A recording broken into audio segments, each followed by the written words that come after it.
going hand in hand. Increase wages for individuals who are working. It's time to switch. It's time for the pendulum to swing the other way. Let's start paying people a fair wage for a fair day's pay. I mean, a fair, I'm a union guy, so I believe in that wholeheartedly. Yeah. But also, I mean, there's mechanisms in place that can happen where the market can still bear what it needs to as far as I think you can implement these tax incentives without hurting the market, because a lot of times we give tax incentives for multi-million-dollar corporations. Well, how about we give breaks and tax incentives to the actual citizens who live in the community? Yeah. It's time to do that now, because what's good for a company is not always as good for its citizens.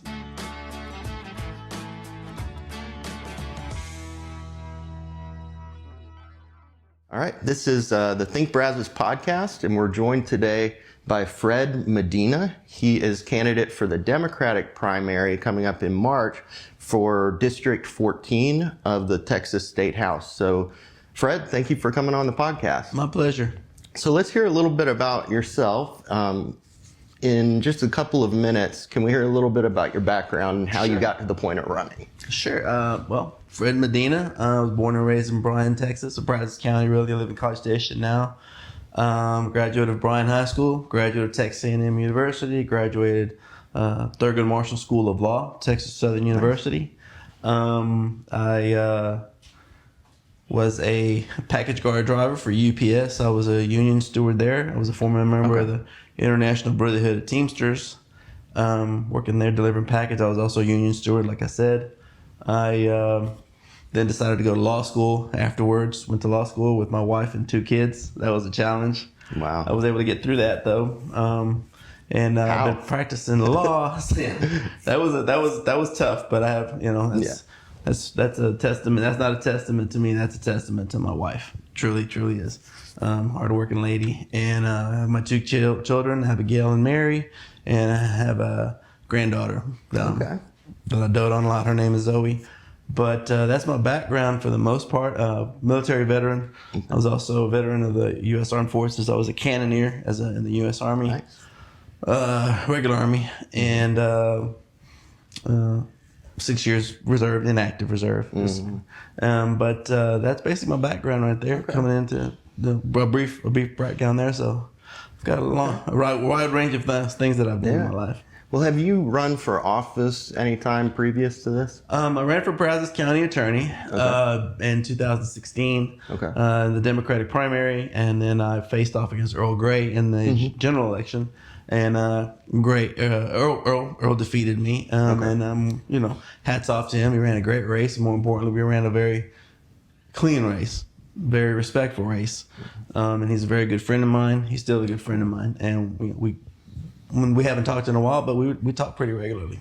Before the holidays. So you're you have your own practice in town, or you work with another attorney practice? I have worked in the past. I was an assistant attorney general for the state of Texas for approximately 7 years, but primarily I've been in my own practice. Primarily doing what they call a boutique from it. Basically, property law, a lot of criminal defense, divorce, child protective service cases. Property law, wills, probate. I do guardianships. It's a wide range of things. There's pretty much a lot of things. It's easier to say what I can do as opposed to what I don't do. Yeah. Okay. And so here you are. You're practicing law. You're doing that in Bryan, College Station, and then the House District 14 pops up. Mr. John Raney retires, or is going to retire. What kind of pushed you into running for the Democratic position here? I'm seeing everybody talks about, and I'm just going to be blunt here, everybody talks about how much of a divided country we are politically. And I think we're divided, but it's mainly the division comes from one party. I'm going to be blunt about that. I've seen the Republican Party come in. They've taken since 1994, the Republican Revolution. Back then people were harping on me, and I said, this is just the beginning. They're going to take over the court system. They're going to take over, if they don't like the laws, they're going to change the laws. If they don't, they don't care. I'm not talking to your rank and file Republicans, because there are some Republicans out there, like my good friend Earl Gray, who don't like what's going on. Well, I don't want to speak for him, but there are some Republicans out there who don't like what's going on in the country right now.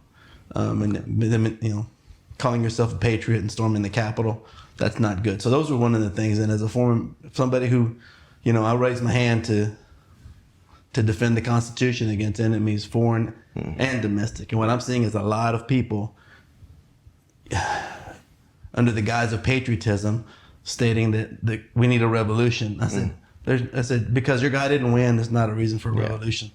I had to sit there and watch Donald Trump, who I think is probably one of the most vile persons you can think of everything about him. Every fear mongering that I've ever heard far right wingers talk about, any of our former presidents or Democratic leaders, they're all personified in him.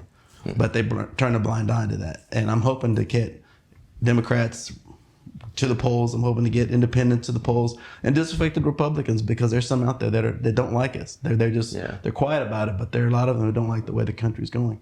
And for the record, just for anybody watching, listening, the Think Brazos podcast is absolutely nonpartisan. Absolutely. And so I probably should have said that at the beginning, that, when we're covering these primaries, you're going to talk about the politics, but just to put that on the record. Well, and I just wanted to state that out there. I mean, you asked me for what some of my impetuses for running were, but also, not just a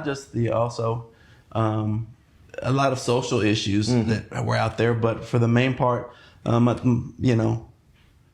of the main reasons I am running is you asked me what pushed me over the edge. What pushed me over the edge, it was a lot of things, and it was public education. Okay. Yeah, when I saw Greg Abbott go into basically, he wants to push vouchers, right, public tax dollars out of public schools to go into private schools. That's what pushed me over the edge. Okay. That's what pushed me over the edge. And what really got me, I was like, he's pushing this agenda, if you will, and he didn't visit, to my best of my knowledge, or at least in Brazos County, if this was such a great deal for children and for parents, this under the guise of school choice, he didn't go to Bryan High, he didn't go to College Station High, he didn't go to A&M Consolidated, Rudder, any of the middle schools or elementary schools. He went to Brazos Christian School, those are good people. It was very nice. I met a lot of good people there. But if this was such a great plan, why are you going there and not to the actual people who it's going to affect?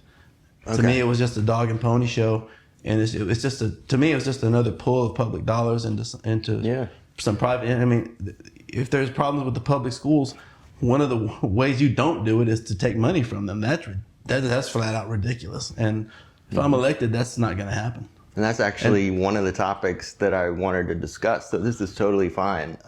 Sorry, I interrupted. No, go ahead. Talking about school choice, I think we heard enough to know where you stand on that it's invest in public education, don't take tax dollars for private education. But do you have anything else that you wanted to add as far as your stance on that issue? Because it does appear to be continuing to, possibly even in the next session, they'll still be talking about. Well, they tried to ram it down our throats with 3 special sessions. Right. And to John Raney, to prior Representative Raney and Mr. Casal, who represented the other parts of Brazos County, they understood that there were also our district is somewhat rural as well. Right. And rural districts don't want that. They don't want that. I mean, they have enough. They're having enough problems as it is without money being taken away from their public schools. And it's just not about me stamping my foot and saying it's a bad idea. It's a bad idea for many reasons. There's going to be no accountability. What's the criteria for the students that they're going to be taking? There's going to be what's the curriculum, et cetera. I mean, I'm also a firm believer in separation of church and state. I'm 100% for that. I'm not saying no religion, but I'm like, there's a wall there, and our founding fathers put that wall up there for a reason, and it has served us well. And as much as people try to break that down, I think it's a bad idea for tax dollars to go to any private school, whether it be religious or otherwise. If they want to open their doors, maybe have a scholarship program or something to that effect, to say, hey, we'll open our doors to you. They can do that themselves. Public dollars don't need to go to that. And like I said, I have not heard one iota about what's going to be the accountability for these schools if they're going to be taking public dollars? No, I haven't heard anything about that. So, kind of going on to a different topic here. And excuse me, I have a cold, so for some Oh, yeah. No worries, no worries. Is I want to talk a little bit about affordable housing, but I'm going to preface it with this, that my wife actually looked this up for me, but over 1,000 people a day are coming to Texas, or at least in the last year have been coming daily. So you've got a lot of influx of people. Even though that's really good that Texas is a place that draws folks in, there are still effects on the population. One of them is housing. Where will people affordably find a place to stay? What is your view of the role of the state if you believe that, yeah, there are consequences to all these people coming in?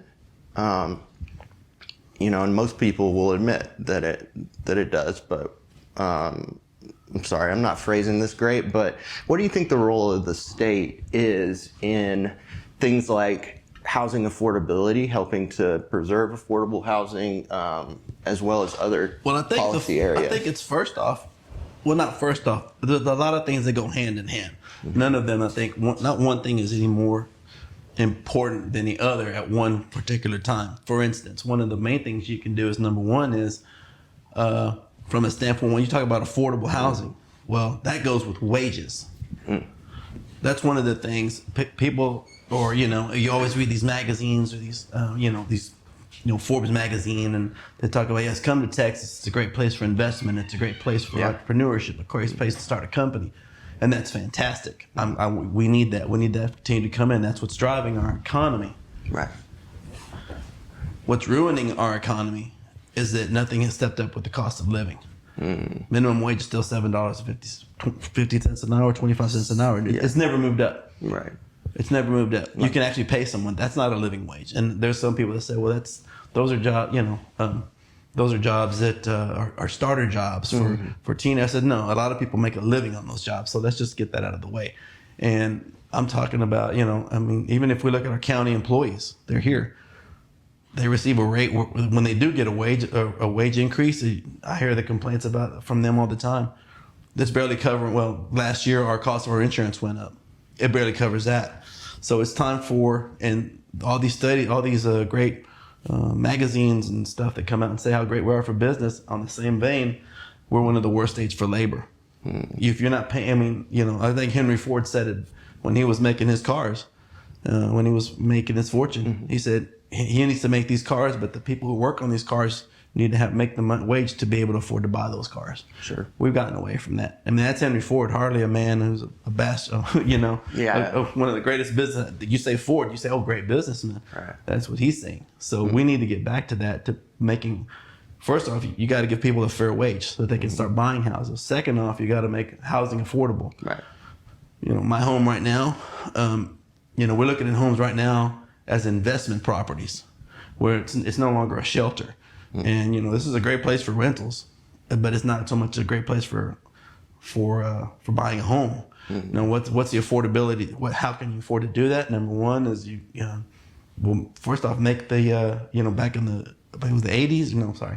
During the housing crisis, they said make housing affordable, or make housing. No, they didn't say make housing affordable. They said make housing available.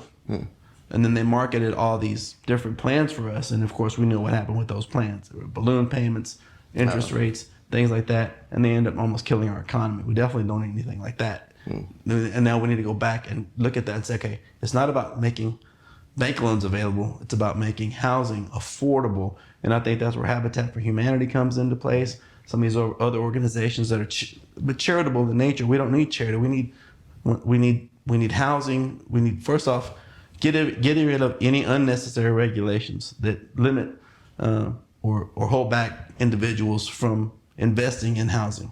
Now, I'm not saying all regulations, because I've seen we all seen what deregulation can do to any industry, whether it be the grid, housing, phone services. We've seen all that. So I'm not saying get rid of all regulations, but get rid of unnecessary regulations. That way, builders can maybe they can have a more emphasis of making housing affordable. Okay. What's the answer? Maybe tax incentives. Definitely get better rates for first time home buyers. I mean, there's the solid rate that goes up, and I believe it's set by the Fed and what have you, and the banks follow that. Yeah. I said maybe have some incentive for first time home buyers and maybe what we used to call a starter home, whatever that means.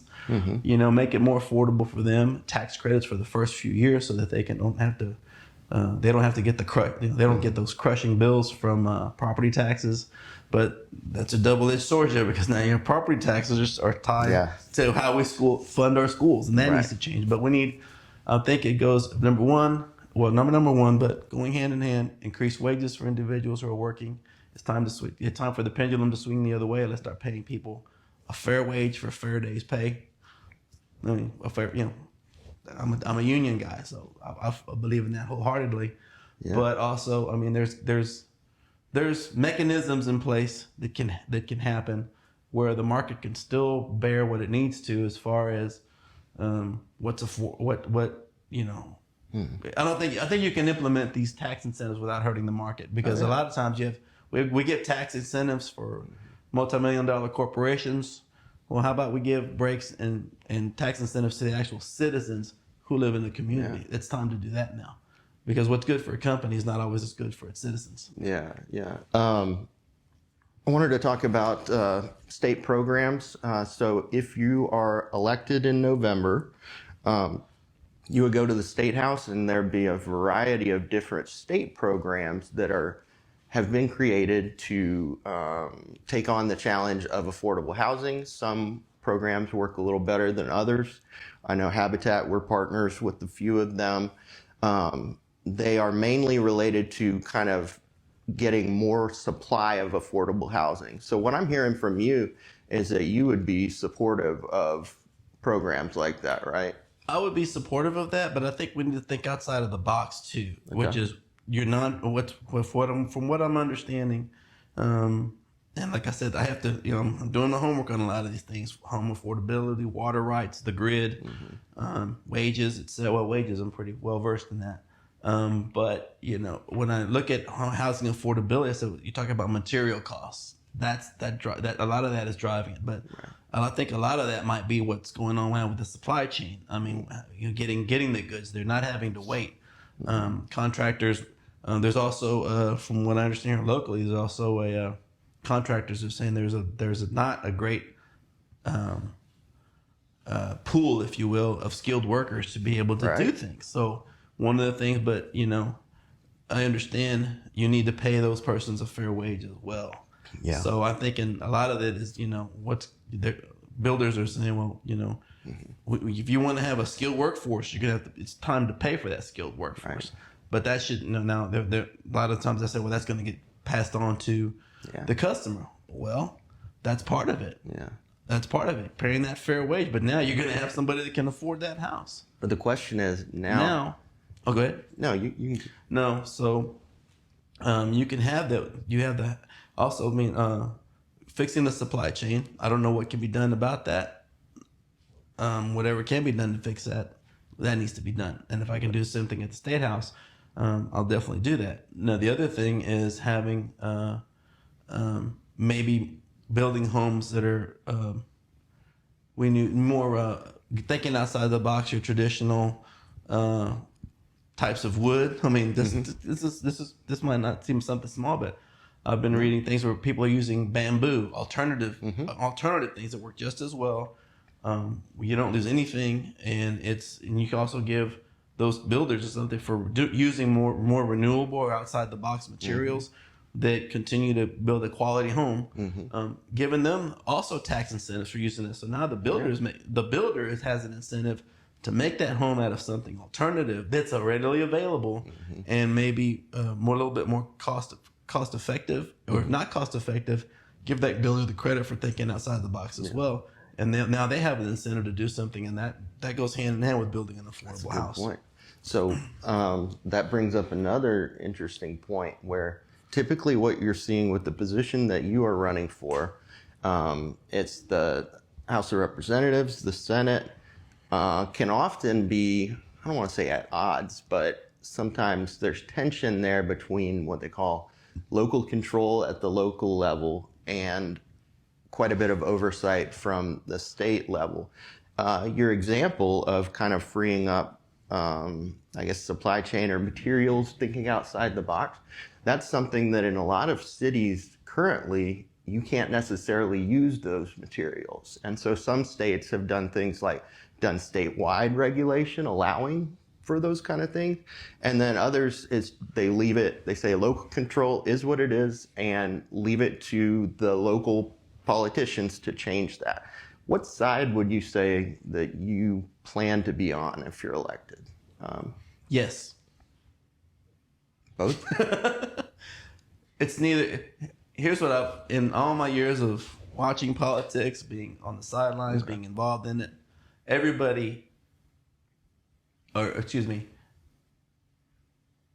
people hate big government. Sure. Unless it's their big government. Right. That's what I've noticed. So what is big government? Is it the state in Austin? Is it the state house in Austin telling you what to do? Is it Washington telling you what to do? Is it the local municipality telling builders what they can do? I mean, there's some saying government. It's not just Washington and Austin. It's also the local municipalities that I'm pretty sure the builders butt heads with the local people here. So you talk about local control. What? That's a question right there. What is local control? Because just because you might say, oh, the county or the city, they're handling things and everybody's happy. Mm-hmm. Well, they don't see behind the scenes what the builders have to deal with. They don't see behind the scenes what the real estate agents have to do and developers have to do. So there's maybe a misnomer there that just because it's local control doesn't mean everything's hunky dory and everything's melting. I'm pretty sure there's some issues there. So I think my role would be in Austin to say what basically, this is where I would be a junior representative. There's a learning curve. Sure. So I'd have to go and say, well, what's good, what's bad? Like you said, there needs to be some flexibility in allowing builders to use alternative things. But whether how is that done? Is it through some type of government grant, some type of new material? Hey, try this. We need, and where municipalities are more open to that. Where in the past, I mean, this might be a bad example, but paper goods. Mm-hmm. We kill a lot of computers were supposed to help us, and I mean we ended up killing more trees after computers. It took years and years and years before people started to say, "Hey, we're going to go paperless now." Mm-hmm. You didn't hear that maybe even 5 years ago. People still were cranking out paper. Mm-hmm. My office now, it took me a while. It's almost like a mindset thing. Oh my God, I need this tangible thing. You don't necessarily need that. So sometimes it's a cultural change that has to happen with local control and municipalities saying, "Oh, I didn't." That seems foreign to me. I don't like that. I don't like, my example, using bamboo. What bamboo? You're going to have holes in that? No, it's, using recycled plastics, things like that.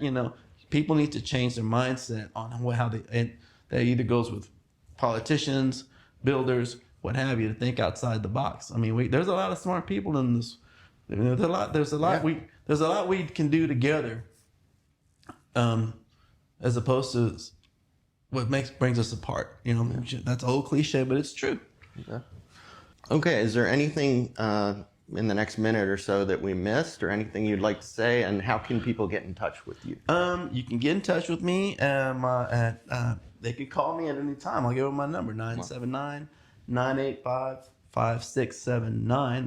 That's my business number, but I'm doubling that as my political number. You can email me at fredmedinatx14@gmail.com. And we also have a Facebook page, so you can see me on my Facebook, Fred Medina for Texas House 14. So that's how you can contact me if you want to talk about anything. But if we talk about, I know we're here mainly for talking about building and things like that, but my main focus on my campaign is public education, wages, labor, and speaking about big government, the government shouldn't be telling a woman what to do with their body. Gotcha. So those are the main three, but thrust of my campaign. But it's just more. But it's more than that. Okay. It's the water rights of the state of Texas, and our grid, which is that's a big issue for me. And of course, as always, renewable energy and all the pollution that is really, really, really inundating the state, specifically West Texas and other parts that we're not talking about. Okay. Well, Mr. Medina, it has been fun to talk to you today. Best of luck. And appreciate that. This has been Fred Medina on the Think Brazos podcast, running for the Democratic primary, District 14 of the State House. Thank you. Thank you.